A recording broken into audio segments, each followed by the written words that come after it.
Entah apa yang terjadi pada salah satu tentara wanita asal Israel ini. Ia tampak lemas saat dirangkul rekan seperjuangannya di tengah sibuk beroperasi di medan perang.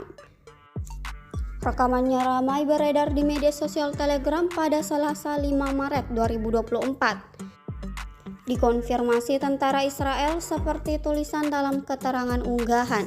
Seorang tentara wanita Israel terluka oleh peluru tajam di kakinya di depan Kamp Al-Amari, selatan Ramallah dan Al-Bireh pagi ini. Dibuktikan dengan banyaknya darah yang berceceran pada bagian kakinya. Tampak kalang kabut rekan seperjuangannya bingung antara memberikan bantuan atau merespons serangan lawannya. Seperti yang terlihat dalam rekaman. Tidak diketahui pasti bagaimana kondisi tentara wanita itu selanjutnya.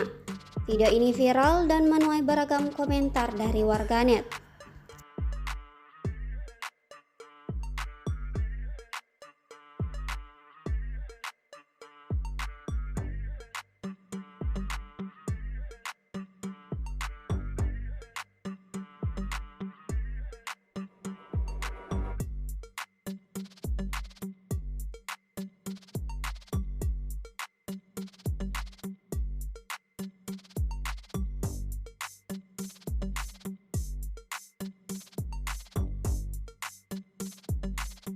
Download Tribun X sekarang, menghadirkan lokal menjadi Indonesia.